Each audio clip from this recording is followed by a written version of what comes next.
Erika Barrex, bonsoir. Bonsoir. Alors, je suis ravi de vous rencontrer. Je pense que c'est une des dernières fois où on vous rencontre dans ce bureau présidentiel à la Sénor, parce que vous allez bientôt quitter vos fonctions. Oui. Quand ça exactement? Le 12 juillet, exactement. 12 juillet. Donc on est dans un petit mois, on va dire. Dans un tout petit mois. Alors, c'est peut-être l'occasion de dresser un bilan de votre activité à la Sénor. Qu'a fait la Sénor pendant ces 2 ans sous votre présidence? Si vous aviez une action, un événement dont vous êtes particulièrement fier, qu'est-ce que vous citeriez en premier? Alors, un événement dont je serais fière parce que ça a mobilisé beaucoup d'énergie, alors pas que mon énergie, mais l'énergie de beaucoup de partenaires. Et puis surtout, c'est un dossier qui est la clé du déblocage d'un territoire. C'est la station du Grand Prado, station d'épuration. On y reviendra, parce que je pense que voilà, ça justifie un peu. Ça, c'est vraiment un grand dossier, et le grand dossier dont je suis le plus fière. Maintenant, c'est aussi pour moi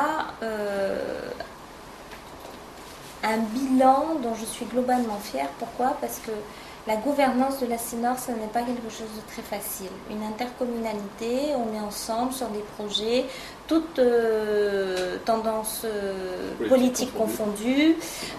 Voilà, moi j'arrive sans expérience politique à la tête d'une communauté qui est une communauté quand même très importante, avec un gros budget, un gros territoire, des enjeux importants. Et on a su finalement d'abord...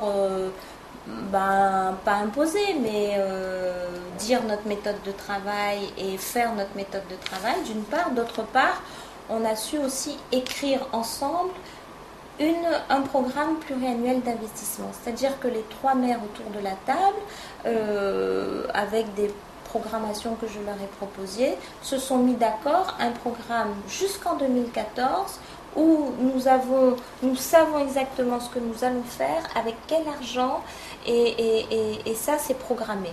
Donc un accord des 3 maires, quand vous arrêterez dans un mois, l'action continuera sur la base d'un programme qui a été établi dès l'origine. Continuera un programme pluriannuel d'investissement voté à l'unanimité en conseil communautaire sur la base d'un accord et conformément aux projets que les mairies portent, eux-mêmes conformes aux engagements de campagne des 3 maires. Donc voilà, j'en suis fière aussi parce que c'était une première, une PPI comme ça, bien ficelée, avec l'argent derrière, les engagements et le travail. Et puis parce que c'est pas si simple finalement de savoir parler d'une même voix, même à 3, sur un acte d'engagement. Votre présidence a été particulièrement originale parce que vous avez inauguré un certain nombre de premières. C'est la première fois qu'une femme prenait la présidence de la Sénor. C'est la première fois que quelqu'un qui n'était pas maire d'une commune prenait la présidence de la Sénor. C'était pas trop difficile, c'est pas trop de handicap? Pour moi, non. Mais certainement un temps d'adaptation pour les uns et les autres.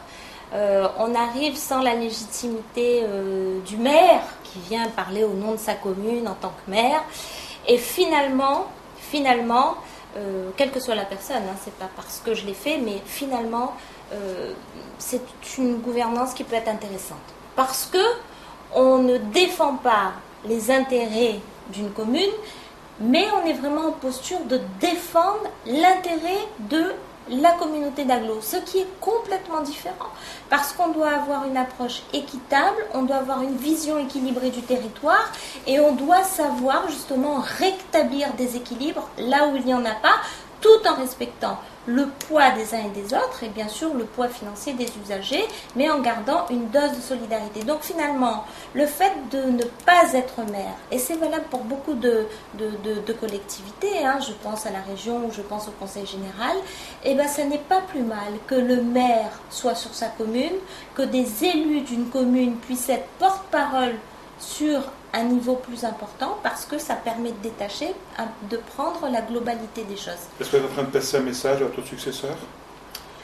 Non, je crois qu'il est assez grand, Monsieur Lagourgue, il a une longue carrière politique derrière lui, il n'a pas besoin ni de mes conseils ni de ma vision, mais en tout cas, si je devais retirer objectivement quelque chose, ce serait ça.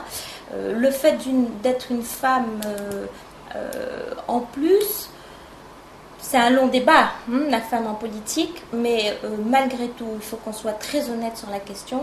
c'est quand même pas facile d'imposer sa marque quand on arrive. On n'est pas maire, on est jeune en politique, on n'a pas de carrière. Il y a beaucoup d'idées reçues sur les uns et sur les autres. Donc voilà, s'imposer, c'est pas facile, mais enfin, ça marche. Comment un personnel comme M. Lassinor peut s'adapter comme ça à avoir un président qui change tous les 2 ans? Ça peut être évident quand même. Non, c'est très difficile. C'est très difficile pour le personnel parce que le président change, mais l'administration change, puisque en l'occurrence là, la tête de l'exécutif, enfin de l'administration change, puisque Madame Trégeot rejoint le département, et c'est pas simple, mais maintenant, et j'ose espérer qu'avec justement cette PPI, ces orientations budgétaires claires, donc ces engagements signés, la stabilité sera suffisante pour que les projets puissent se réaliser. Alors c'est important parce que la critique et ce que j'entends moi du monde économique, c'est exactement ça, c'est de dire écoutez, vos affaires, de changer politiquement, etc., de projets, c'est bien, c'est votre affaire, hommes et femmes politiques, mais nous qui sommes des acteurs, des réalisateurs de vos programmes finalement, parce que c'est eux qui vont venir soumissionner sur nos marchés. Nous, il faut nous donner aussi une espèce de pérennité de notre action économique pour que nous puissions anticiper et construire sur les quelques années. Donc le fait d'avoir cette PPI, nous leur envoyons comme message que voilà, jusqu'en 2014, vous savez exactement ce que nous allons faire, vous savez combien de centaines de milliers d'euros vont être injectés dans l'économie, vous positionnez-vous, il y aura cette stabilité-là. René-Paul Victoria, à l'époque où il a été président de Lassinor, avait eu des velléités de mettre un terme à cette présidence tournante et de dire Saint-Denis est la commune la plus importante, c'est celle qui contribue le plus, et donc c'est normal que je reste président de la communauté d'agglomération. C'est une idée qui ne vous a jamais effleuré? Non. Non, parce que l'accord qui a été fait à l'époque, voilà, entre eux, ça s'est construit. Et Lassinor, il faut une certaine sérénité pour travailler. Si c'est pour venir à Lassinor, parce que la ville-centre, c'est-à-dire Saint-Denis, n'a pas la majorité à elle toute seule. Et c'est tant mieux, c'est tant mieux. C'est ce que je vais vous poser comme question. Voilà, vous êtes le plus gros, vous contribuez le plus, mais vous n'avez pas la majorité, vous êtes obligé de vous associer au moins avec une autre commune. Voilà, et les 2 autres communes, si par contre elles s'associent, elles peuvent avoir la majorité. Donc c'est un équilibre pour ne pas avoir la suprématie de la ville-centre. Donc c'est pas plus mal. Mais je pense que cette question de la gouvernance de l'Interco va être réglée, en tout cas je l'espère, avec la réforme de 2014. Comment vous voyez cette réforme, vous? Moi je trouve dans l'idée plutôt bien. Je trouve que c'est une... Maintenant après je ne connais pas les détails de comment ça va être tripatouillé, si ça va être tripatouillé. Mais à supposer que ça ne soit pas tripatouillé, je trouve que c'est une bonne chose parce que le fait que les élus communautaires soient élus au suffrage universel, ça va leur donner une légitimité nécessaire qui leur manque aujourd'hui. Ça, c'est un gros reproche qu'on vous fait. Bien sûr, parce que quand on va négocier pour les steppes ou pour autre chose, on va rencontrer le cabinet de M. Borloo pour avoir une participation de l'État. Je sais qu'il y a une différence entre le maire avec sa légitimité qui va demander et qui expose ses affaires et nous qui allons demander qui ne sommes que l'émanation de nos pairs. Donc la légitimité politique avec la réforme de 2014 c'est une bonne chose et si ça peut amener la stabilité de gouvernance sur les intercommunalités c'est mieux encore parce que du coup on pourra construire ensemble un vrai projet d'agglomération, ce qui manque aujourd'hui, pas qu'à Lassinor mais partout.